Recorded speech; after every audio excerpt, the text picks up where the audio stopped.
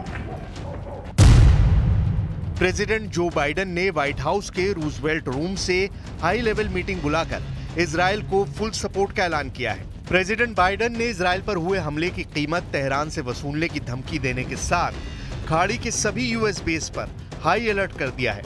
Israel के साथ मिलकर अमेरिका खाड़ी में नए वॉर प्लान पर जल्द एक्शन ले सकता है। Word fog of war was invented for a situation like this. This is a fluid situation. We will consult with the Israelis on next steps in terms of the response and how to deal with what Iran has just done, and we will continue to monitor for further threats and attacks from Iran and its proxies. America के open ऐलान के बाद भी Iran में जश्न का दौर जारी है। ईरान की सड़कों पर बैनर पोस्टर में युद्ध के लिए रेडी होने की धमकी दी जा रही है।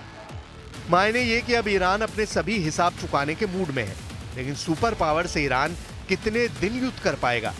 अमेरिका के हथियारों की काट ईरान कहां से लाएगा? क्या ईरान अरब देशों के दम से अमेरिका इजराइल से युद्ध जीतने का भ्रम तो नहीं पाल रहा?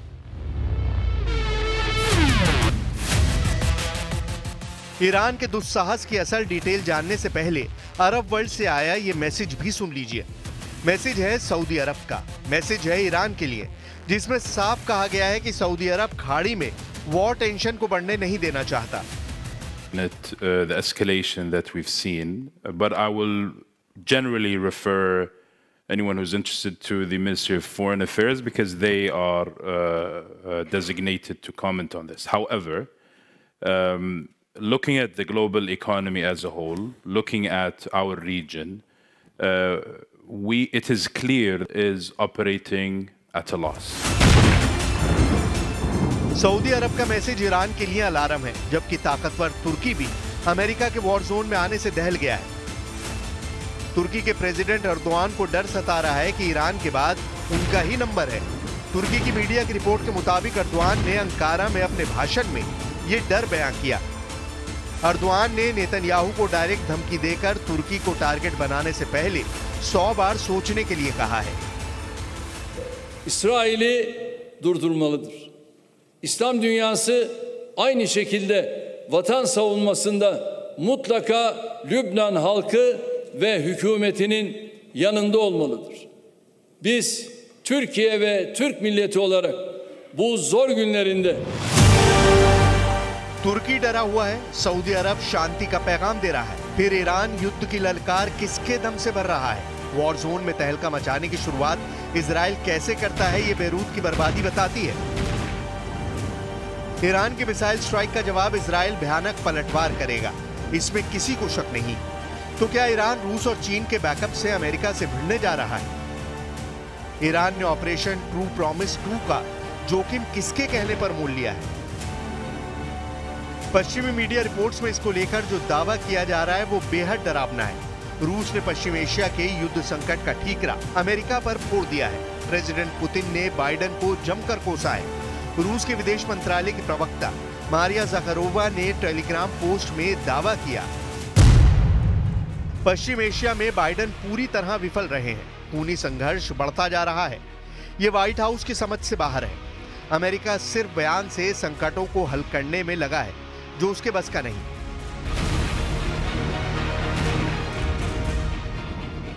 इजराइल के हमले के बाद लेबनान को राहत पैकेज भेजकर रूस ने अपना स्टैंड क्लियर कर दिया है। खाड़ी युद्ध में फिलहाल रूस ईरान खेमे में है। चीन पहले ही ईरान को सैटेलाइट डील करके मदद पहुंचा रहा है, लेकिन वॉर जोन में ये दोनों देश ईरान के साथ उतरेंगे इसकी कोई गारंटी नहीं है, खासकर चीन। उधर अमेरिका तय कर चुका है कि अब की बार ईरान का पक्का इलाज करेगा। ईरान को घुटनों पर लाने में अमेरिका और इजराइल को ज्यादा जोर भी नहीं लगाना पड़ेगा। अमेरिका इजराइल को हर तरह से मदद पहुंचाता है। हमास पर बरस रहे मिसाइल हों, हिजबुल्लाह के अड्डे पर फट रहे रॉकेट हों, या फिर हूती विद्रोहियों को दहला रहे जंगी जेट, ये सभी हथियार मेड इन अमेरिका हैं। इजराइल सुपर पावर के दम पर सभी दुश्मनों से अकेले लड़ रहा है। ऐसे में ईरान ने अगर इजराइल में घुसकर हमले की हिमाकत दिखाई तो अमेरिका को ईरान को सबक सिखाने में वक्त नहीं लगेगा। अमेरिका के 100 सैन्य अड्डे खाड़ी के देशों में हैं, जहां करीब 40,000 जवान तैनात हैं। बहरीन में मौजूद ईसा एयरबेस को अमेरिकी वायुसेना संचालित करती है। बहरीन में अमेरिका का बड़ा मिलिट्री बेस भी मौजूद है।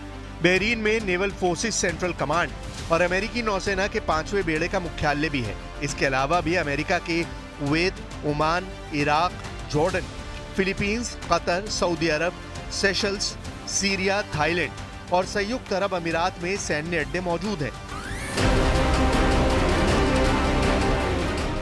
अमेरिका के जंगी बेड़े चलते फिरते परमाणु गोदाम है। यूएस नेवी के एयरक्राफ्ट कैरियर ऐसे न्यूक्लियर हथियारों से लैस रहते हैं जो किसी भी देश को पल भर में परमाणु धमाके का एहसास करा सकते हैं। अमेरिका के एटमी हमले का जवाब देने की ताकत फिलहाल ईरान के पास नहीं है। चीन जैसे मौकापरस्त दोस्त से ईरान को एटमी हथियार हासिल करने की हसरत कभी पूरी नहीं हो सकती। बचे पुतिन तो वो इस युद्ध के गेम चेंजर साबित हो सकते हैं, जिन्हें दुनिया मोस्ट पावरफुल लीडर कहती है।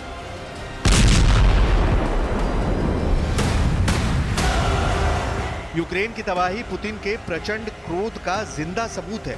पुतिन का ईरान के साथ युद्ध में आने से एटमी पावर का भी पलड़ा ईरान के हक में चला जाएगा, लेकिन ये युद्ध तब पूरी दुनिया पर भारी पड़ेगा।